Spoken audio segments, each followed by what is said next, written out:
Good morning students. एक बार फिर से आप जुड़ चुके हैं इंडियन हिस्ट्री चैनल के साथ, जिसमें हमने महाजनपद पढ़ना स्टार्ट किया था और एक ऐसे महाजनपद के ऊपर हम चर्चा कर रहे थे जिसने हमारा संपूर्ण इतिहास एक दूसरे से कड़ियों को जोड़ा होगा। बात करें दोबारा से अगर, तो हमने आपको कल के वीडियो में मगध महाजनपद के बारे में बताया, कैसे कैसे मगध महाजनपद में प्रकृति ने बहुत ज्यादा चीजों को प्रदान किया होगा, कैसे कैसे मगध महाजनपद अन्य महाजनपदों से डिफरेंट रहा होगा। ये हम अपने पिछले वीडियो में देख चुके थे।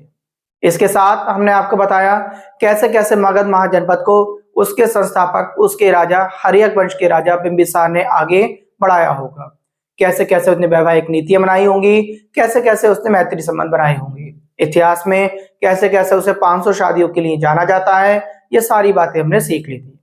उसके बाद उसी की गद्दी पे बैठने के लिए उसके पुत्र अजातशत्रु ने किस प्रकार उसकी हत्या की होगी, अपने लास्ट लेक्चर में हम इस बात को सीख चुके हैं। कैसे कैसे इस वंश का नाम हर्यक वंश से पितृहंता वंश बन गया होगा, ये सारी जानकारी हमने अपने कल के वीडियो में ले ली थी। इसके बाद हमने आपको उदयन के बारे में पढ़ाया। उदयन के साथ साथ हमने आपको अंतिम शासक जो भी इस वंश का रहा होगा उसके बारे में जानकारी दी। इस शासक की मृत्यु किसने करी होगी और उसके बाद कौन सा वंश चलता हुआ आया होगा, ये सारी बात हम अपने आपको पिछले वीडियो में बता चुके हैं। अगर आज की बात करें तो कल हमने बताया था आपको कि भारत पे कैसे कैसे विदेशी आक्रमण होना स्टार्ट होंगे, उसके बारे में चलना स्टार्ट करेंगे। एक बार फिर से वही बात स्टार्ट करेंगे। अंत में हम आपको बताते हुए आ रहे थे कि एक व्यक्ति बताया था जिसने नंद वंश की स्थापना की थी, जिसका नाम था महापद्म नंद। महापद्म नंद ने किस तरीके से तमसूली नहर बनवाई होगी और उसके दरबार में कौन कौन व्यक्ति पाए जाते होंगे, ये सारा इतिहास हमने कल के वीडियो में पढ़ लिया था। अगर बात करें हम नंद वंश की एक बार फिर से, तो कल हमने आपको जिक्र कर दिया था कि नंद वंश का जो संस्थापक रहा होगा, जिसने नंद वंश को चलाया होगा, उसका नाम था महापद्म नंद। और महापद्म नंद के बारे में एक बात और बताई थी हमने, इसके कई सारे आपको नाम बता दिए थे महापद्म नंद के, कि इसने किस तरीके से क्षत्रियों का विनाश करा है। इस वजह से इसका नाम सर्वक्षत्रो विनाशक पड़ गया होगा, या सर्वक्षत्रो संहारक का इसका नाम बोला गया होगा। इसके साथ साथ मैंने कहा क्षत्रियों का विनाश करने वाला जो है व्यक्ति पृथ्वी पर अगर प्राणों के जरिए से याद किया जाए तो भगवान परशुराम को हम गिनते हैं। तो किस तरीके से परशुराम ने क्षत्रियों का विनाश किया था, और उसी तरीके से इसने भी अपने आप को अपरा परशुराम, इट्स मीन दूसरा परशुराम बोला है। ये सारी बातें हमने कल कर ली थी। आज आगे बढ़ेंगे इसके बेटे के बारे में, क्योंकि इसका बेटा बहुत ज्यादा इंपोर्टेंट होने वाला है। इसके बेटे से ही अब हमारा चंद्रगुप्त मौर्य जुड़ेगा, और इसी के बेटे से जो है हमारा आज का इतिहास जुड़ेगा कि कैसे कोई विदेशी भारत में आके इतना कामयाब हुआ होगा। अगर बात की जाए तो जब महापद्म नंद की मृत्यु हो जाती है तो इसका बेटा धनानंद राजा बनता है। कौन राजा बनता है? धनानंद राजा बनता है। धनानंद की अगर बात करी जाए, हमने आपको बता दिया इसका बेटा राजा बनेगा जिसका नाम होगा धनानंद। और धनानंद के इतिहास के बारे में कल मैंने कहा था आपसे, ये बड़ा शराबी कबाबी व्यक्ति था। इससे जो है किसी बात से, राजपाट से या प्रजा से किसी बात से कोई लेना देना नहीं था कि क्या हो रहा है, क्योंकि मगध महाजनपद का राजा बना हुआ था। प्रजा खुशहाल थी, प्रजा के पास पैसा था, टैक्स काफी अच्छा आया करता था, सेना बहुत सी थी, पीछे से हम पढ़ते हुए आ रहे हैं, जिस कारण इसे किसी बात की चिंता नहीं थी कि मुझे अब आगे क्या करना है। इसी के समय हमने बताया होगा आपको कि इसी के समय में जो भारत पर पहले विदेशी आक्रमण होना स्टार्ट हुआ होगा।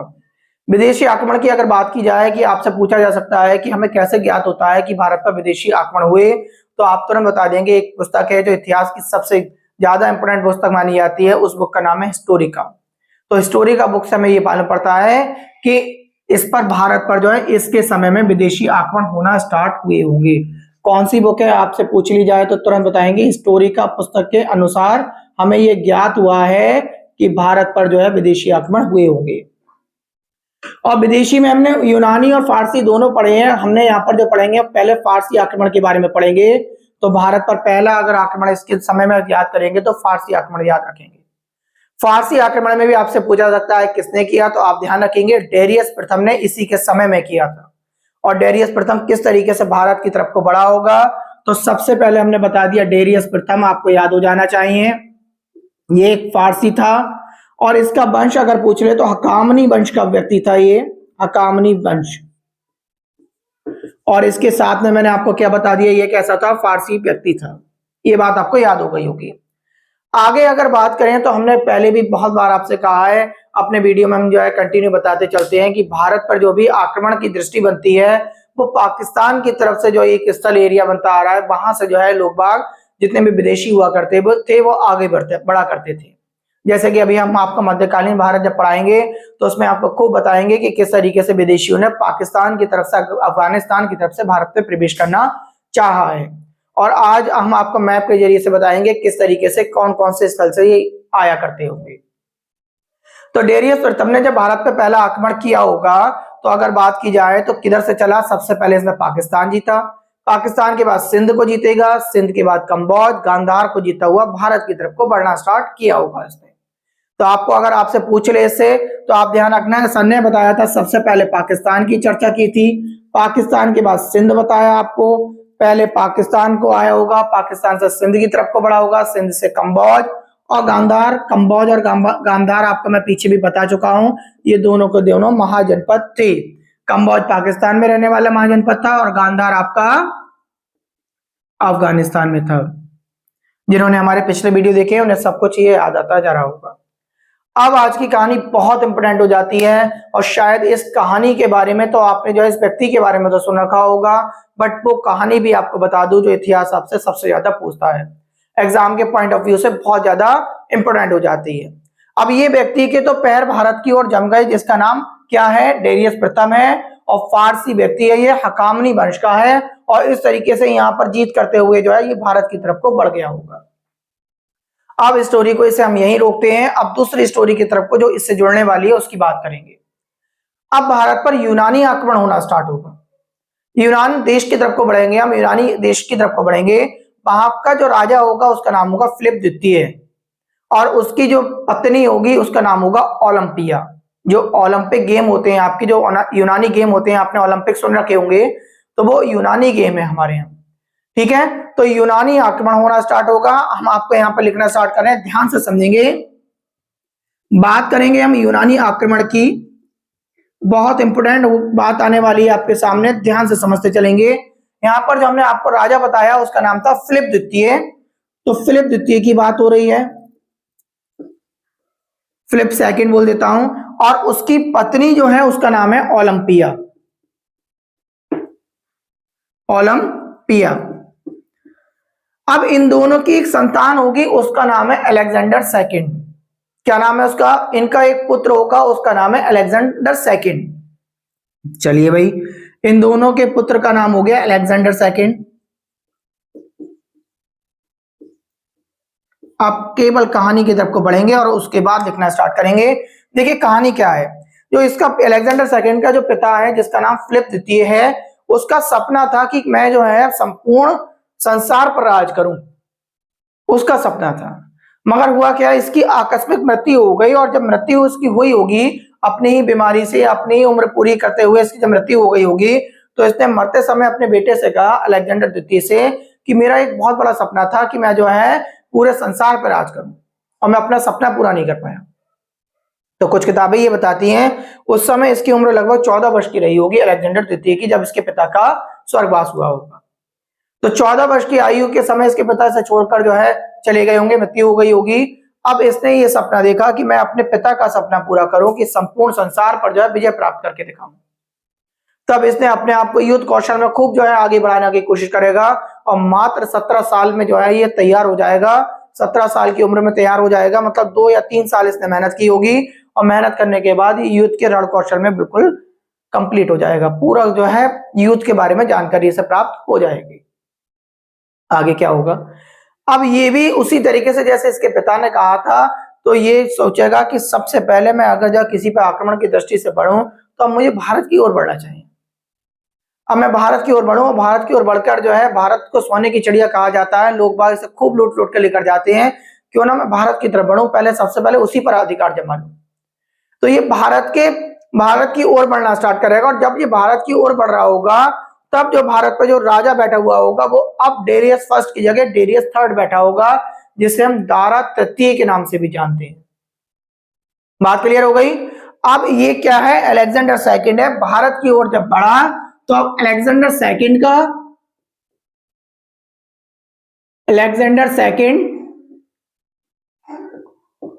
और कौन बताया मैंने आपको, डेरियस थर्ड या दारा तृतीय, इन दोनों के बीच में युद्ध होगा। जब ये बढ़ेगा तो लगभग ये दारा तृतीय की किताबें उम्र बताती हैं कि लगभग 50 वर्ष से ऊपर होगा, 55 साल की उम्र में होगा, 52, 55, 50 इस उम्र में बैठा हुआ होगा। और जब ये देखेगा कि 17 साल का एक बच्चा मुझसे युद्ध लड़ने के लिए आ रहा है, तो ये उसे बुलाएगा और बुलाने के बाद समझाएगा तुम मेरे बेटे के समान हो, लौट जाओ, कोई फायदा नहीं है।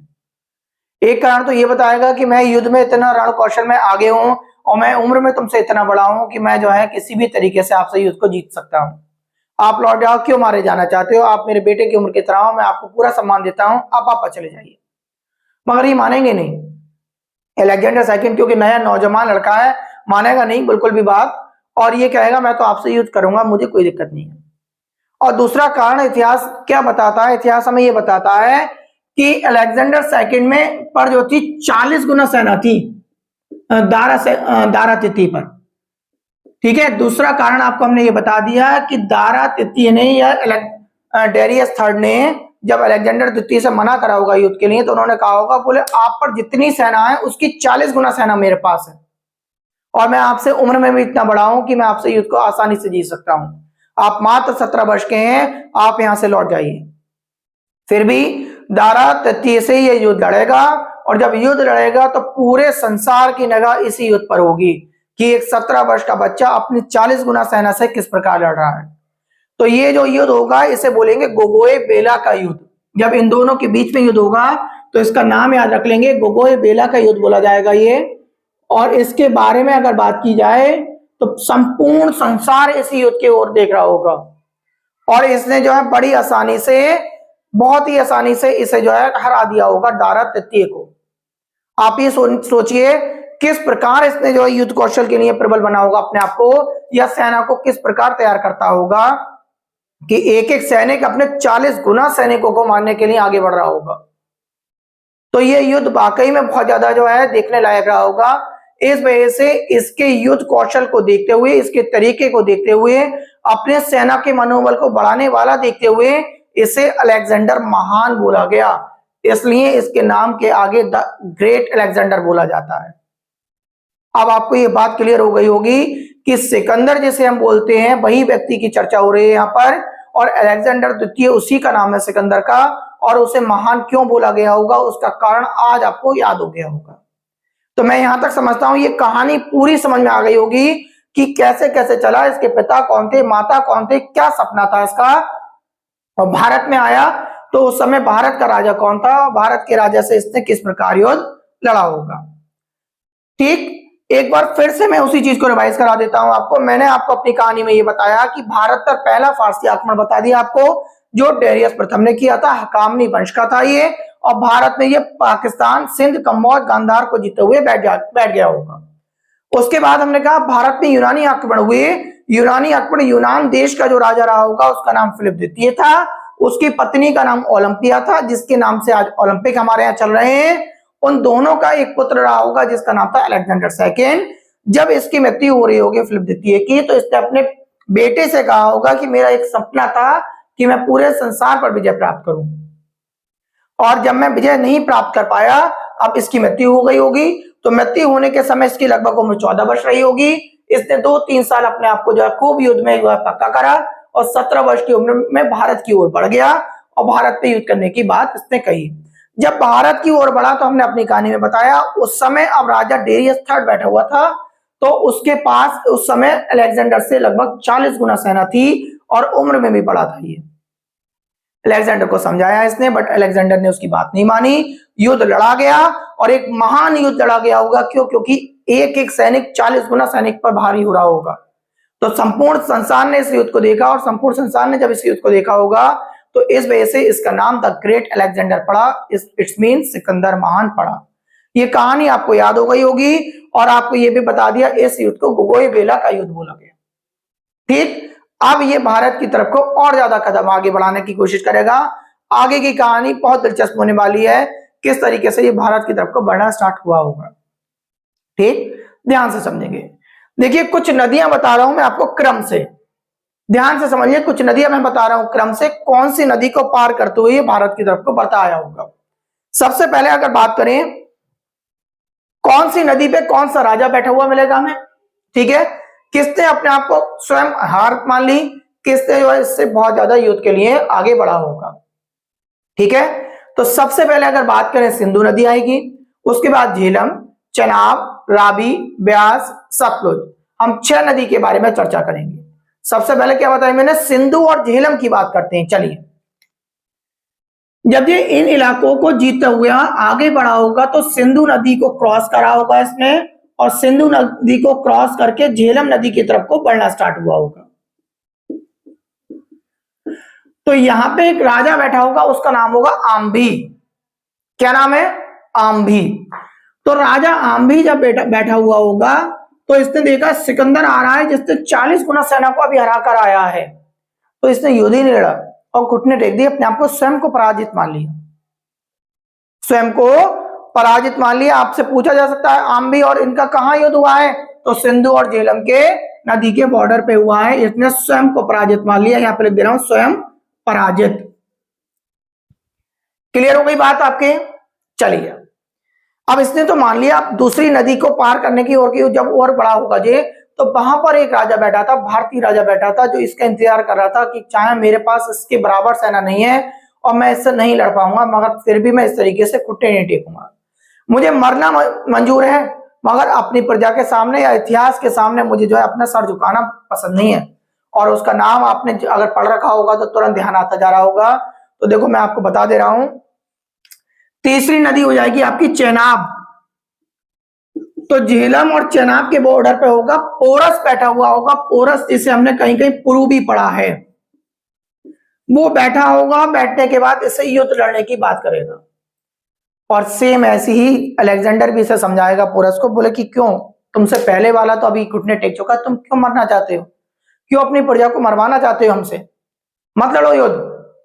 मगर क्या हुआ, पोरस ने बोले नहीं, मैं जो है पीछे नहीं हट सकता।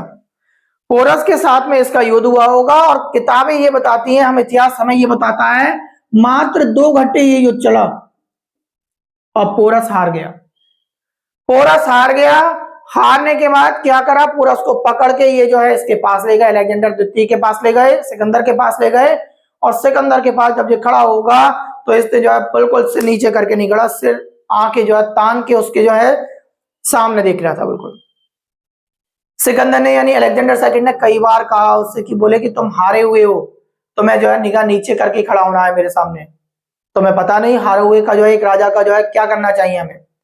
तो पोरस ने आंखों में आंखें डाल के कहा, बोले चाहे आप मेरी गर्दन काट दीजिए मगर मैं सिर झुका नहीं सकता। मेरी सेना 2 घंटे में आपसे हार गई, बट मैं किसी भी तरीके से जो है अपने आप को सम्मान से नीचे नहीं गिरने दूंगा। मैंने युद्ध लड़ा है, मैंने घुटने नहीं टेके। तो सेम अलेक्जेंडर द्वितीय को अपनी कहानी याद आ गई होगी कि मुझे भी किसी दिन दारा तृतीय ने समझाया था कि चले जाओ और मैं नहीं माना, और आज इसने भी मुझसे इसी तरीके से युद्ध लड़ा है। तो अलेक्जेंडर द्वितीय जो है इससे बहुत प्रभावित होगा पोरस से, और इसे जो है छोड़ देगा। और छोड़ने के बाद पोरस से बोलेगा, बोले मैं आपको छोड़ रहा हूं, आप ही का राजपाट आपको लौटा देता हूं मगर अब हमारी सेना को अब आप आगे बढ़ने देंगे, आप हमारी सेना को कोई भी परेशानी नहीं देंगे। तब जाकर पोरस ने इनके सेना को आगे जाना दिया और पोरस जो है बच गया। यह युद्ध जो है बेटा झेलम नदी के पास लड़ा गया है। आप ध्यान रखना, झेलम नदी के पास लड़ा जाने वाला युद्ध है, और इसे इंग्लिश में अगर बात करें तो इसमें बोला जाता है हाइडेस्पीस का युद्ध। हाइडेस्पीस का युद्ध भी बोला जाता है, किताबें बोलती हैं। तो आप हाइडेस्पीस का युद्ध करके भी याद कर लेंगे। तो देखिए कहानी याद हो गई नहीं हो गई आपको? ठीक, अब बढ़ेंगे चेनाब से रावी की ओर। ठीक, 3 नदियों के बारे में हमने बात कर लिया। चौथी नदी आ जाएगी चेनाब से रावी की ओर, और जब चेनाब से रावी की ओर होगा तो खूब नरसंहार हुआ होगा, खूब मारा पीटी हुई होगी, कोई दिक्कत नहीं। और जब ये रावी से व्यास की ओर बढ़ रहे होंगे, ठीक है, अब एक नई कहानी इसी से जुड़ेगी। जब ये छठी रिवर के पास रावी से व्यास की ओर बढ़ रहे होंगे, और व्यास के बाद अभी हमें सतलुज की ओर और बढ़ना था इन्हें, तब जाके कहीं ये भारत में प्रवेश कर पाते सही से। तो ये व्यास से रावी से जब व्यास की ओर बढ़ रहा होगा तो इसे युद्ध लड़ते लड़ते 19 महीने हो चुके होंगे। 19 महीने हो चुके होंगे जब इसकी प्रजा व्यास की ओर पहुंच गई होगी, व्यास नदी के पास पहुंच गई होगी। कहानी बहुत ध्यान से समझेंगे एक बार फिर से। हमने आपको बताया गोगोई बेला का युद्ध किस प्रकार लड़ा गया, 40 गुना सेना से लड़ा होगा, इसलिए इसे अलेक्जेंडर द्वितीय को द ग्रेट अलेक्जेंडर बोला गया। उसके बाद ये भारत की तरफ को बढ़ने स्टार्ट करा इसने। भारत की तरफ को बढ़ने के लिए बहुत सारी नदियों को पार करना था। सबसे पहले सिंधु नदी पड़ी। जैसे सिंधु नदी को पार करते हुए जो झेलम की तरफ को बढ़ा तो राजा आम भी बैठा था, इसने उससे युद्ध नहीं लड़ा और अपने आप को पराजित मानकर, स्वयं पराजित मानकर सिकंदर को आगे बढ़ने दिया। इसके बाद झेलम से चेनाब की ओर बढ़ा तो यहाँ पर बैठा हुआ था पोरस। पोरस ने कोई गलती नहीं करी, पोरस ने युद्ध लड़ा, मगर वो जो है 2 घंटे में हार गया। हारने के बाद जब पोरस को इसके सामने लेके जाया गया तो पोरस ने कोई भी आंखें नीचे नहीं करी और अलेक्जेंडर द्वितीय से तुरंत कहा, बोले आप मेरी गर्दन काट सकते हो मगर मैं आंखें नीचे नहीं कर सकता। मैं हारा जरूर हूं मगर मैंने हार स्वीकार नहीं की है। तो अलेक्जेंडर द्वितीय को फिर वही बातें याद आई जो एक बार दारा तृतीय ने ऐसा समझाई थी अलेक्जेंडर द्वितीय को कि आप मात्र 17 वर्ष के हो, बालक को मेरे सामने लौट जाओ, मेरी 40 गुना सेना से नहीं लड़ पाओगे। तब उसने भी अपने मनोबल को दहाई करके और उससे युद्ध लड़ा होगा और जीता होगा। तो उसने इस बात के पोरस की प्रभावित होकर पोरस को जिंदा छोड़ दिया। ये युद्ध बता दिया हमने। ये युद्ध 2 घंटे तक चला, झेलम नदी के बॉर्डर पर चला, हाइडेस पीस का युद्ध बोलते हैं। फिर चेनाब से चला होकर रावी की ओर, खूब नरसंहार किया, मारा पीटा, आगे की ओर बढ़ गया और रावी से जब ब्यास की ओर बढ़ा होगा तो मैंने आपको बताया 19 महीने हो चुके होंगे इसे भारत की ओर बढ़ते हुए और युद्ध लड़ते हुए। जब अपने देश से निकला था तो इसे 19 महीने हो गए। तब इसकी प्रजा जितनी भी इसकी जो सेना थी उसने ये कहा, सेना ने बोले अब हम जो है आगे युद्ध नहीं लड़ पाएंगे, हम थक चुके हैं और हमारे साथ वालों की जितनों की मृत्यु हो चुकी है और हम ये चाहते हैं कि हम एक बार घर घुमाएं सभी लोग, और घर जब घुमाएंगे तो उनका भी जो है जो रिजल्ट आया है वो भी बता दें कि तुम्हारे परिवार से कौन कौन खो चुके हैं और हम वहां जाकर भी देख लें कि हमारे परिवार का क्या हाल है। सिकंदर को जो है इस बात की समझ में आती है अलेक्जेंडर द्वितीय को, और वो क्या करता है, वो भी कहता है बोले चलिए कोई बात नहीं है, एक बार जो है हम वापस चल देते हैं। अब ये जब वापस लौट रहा होगा तो सेना को 2 भागों में विभाजित कर देगा और 2 भागों में विभाजित करके एक टुकड़ी में खुद जा रहा होगा स्थल मार्ग से और एक टुकड़ी से जल मार्ग से सेना वापस लौट रही होगी। होगा क्या, बाद में रास्ते में से जाते हुए इसे मियादी बुखार हो जाता है। मियादी बुखार जैसे कि हमारे यहाँ टाइफाइड होता है, और मियादी बुखार क्या होगा, सुबह को बुखार आ गया तो शाम को उतर गया और शाम को आ गया तो सुबह को उतर गया, इस तरीके से बुखार रहने लगा। और बुखार रहने लगा और बुखार के साथ साथ क्या होगा, एक दिन रात को इसे ऐसा लगेगा कि शायद सुबह का सूरज मैं नहीं देख पाऊंगा और अपने साथ वाले जो इसके जो इम्पोर्टेंट व्यक्ति रहते होंगे इसके साथ में उन्हें बुलाएगा और उनसे कहेगा कि जो मेरा सपना था वो मुझे लगता है कि मैं पूर्ण नहीं कर पाऊंगा और मुझे नहीं लगता कि मैं सुबह तक जीवित रह पाऊंगा। तब इनके साथ वाले कहते हैं आपको तो अभी आधा संसार जीत चुके हो, अभी तो पूरा संसार जीतना है, आपने तो नाम कर दिया है, आप कैसी बातें कर रहे हैं। बोले संसार जीतने की बात तो अलग रही, पहले मैं सुबह का सूरज तो देख लूं। और बात वही रहती है, सुबह को जो है जब इसके दोबारा से सैनिक आते हैं तो इसकी मृत्यु हो चुकी होती है। उन सैनिकों से ये रात में कह देता है जब मेरी मृत्यु जो है मेरे देश लेके जाया जाए तो संपूर्ण संसार मेरी डेड बॉडी को देखने आएगा। क्यों, क्योंकि मैं जो है जरा सी उम्र में, छोटी सी उम्र में पूरे संसार पे कब्जा करता हुआ आगे को बढ़ने लगा मैं, तो संपूर्ण संसार मुझे देखने आएगा। तो उस समय जब मैं मरूं तो क्या करना, मेरे दोनों हाथ जो है मेरे ताबूत से बाहर कर दिए जाएं। क्यों बाहर कर दिए जाएं, कि उस दुनिया को ये पता हो कि इतना बड़ा जिसने सब कुछ जीत लिया उसके पास आज भी कुछ नहीं है, वो खाली आ जा रहा है। मेरी जितना भी जो है क्या नाम है धन दौलत है वो सब बिछा दी जाए, ये बात सत्य है इसने कही थी कि जो है मेरी जितनी भी धन दौलत है वो बिछा दी जाए, कि मेरी जनता इस बात को देखे कि मैंने इतना पैसा अर्जित किया, इतना मारकूट की, मगर फिर भी मेरे पास कुछ नहीं है, मैं आज अकेला जा रहा हूँ और कुछ नहीं लेके जा रहा हूँ। ये मेरी भी गलती रही है कि मैंने संसार में इतना बड़ा नरसंहार किया होगा। तो जितना पूरे संसार को जीतने का सपना देखा और जीता भी जितना वो जीत सकता था उस समय तक मरने से पहले, उसने भी इस बात को माना कि शायद मेरी ये गलती रही होगी। तब जब इसकी जो है डेड बॉडी पहुंच जाएगी तो वहां के लोग इस बात को आपत्ति भी उठाएंगे, इतना बड़ा जो है राजा रहा, सबको मारा भी, इसकी जो है प्रजा ने, इसके सैनिकों ने कितना बड़ा दुर्संहार किया, इसे जो है क्या किया, इतना बड़ा दुर्संहार किया कि इसके ताबूत में से इसके हाथ बाहर कर रखे, इसकी डेड बॉडी का ये हाल कर दिया है। तो कभी कभी इसके मरने वाला स्थान पूछ लेता है, तो आप ध्यान रखेंगे तो 19 महीने के बाद जब इसकी मृत्यु हुई होगी यहाँ पे युद्ध लड़ते हुए, तो ईरान के पास की बात होगी आपके। ईरान के पास एक स्थान पड़ता है जिसका नाम है आपका बेबीलोन, ठीक है। तो ईरान के पास बेबीलोन में इसकी जाके मृत्यु हुई होगी, बेबीलोन। तो आशा करता हूं इतनी बात आपके समझ में आ गई होगी। ये सारा बात जितना भी मैंने आपको समझाया है सारी बात क्लियर हो गई होगी। अगर हमारा वीडियो आपका पसंद आ रहा है तो लाइक करें, सब्सक्राइब करें, शेयर करें। और कल का लेक्चर बहुत इंपॉर्टेंट होने वाला है। कल हम आपको वो चीज पढ़ाएंगे जो आप बचपन से याद करते हुए आ रहे हो, और उसमें हम आपको वो चीज दिखाएंगे कि शायद बचपन से याद करते करते हमें वो चीज कभी किसी ने नहीं बताई थी, आज हमें सर ने बताई ये बात। और एग्जाम में ये चीजें आती हैं तो हमें लगता है कि पता नहीं हुआ भी होगा या नहीं हुआ होगा, किताबों में तो ऐसा था नहीं। ठीक, मैंने भी किताबों से पढ़ा है, मगर आपको मैं वो किताबें बताना चाहता हूं जो आप एग्जाम के समय में केवल खरीद लेते हैं, छोटी छोटी पतली सी किताब ले लेते हैं और उनसे पढ़ने के बाद आप पास करना चाहते हैं एग्जाम को, और वहीं दिक्कत आ जाती है कि आप किसी भी एग्जाम में जो है क्लियर नहीं कर पाते। तो स्टोरी वाइज, कहानी वाइज मैंने आपको यहाँ तक समझा दिया, ये बात आपको याद हो गई होगी। कल हम आपको बहुत इंपोर्टेंट लेक्चर लेने वाले हैं, कल का लेक्चर कोई मिस नहीं करेगा। अगर आपको मेरा लेक्चर पसंद आ रहा है तो लाइक करें, शेयर करें, सब्सक्राइब करें। धन्यवाद।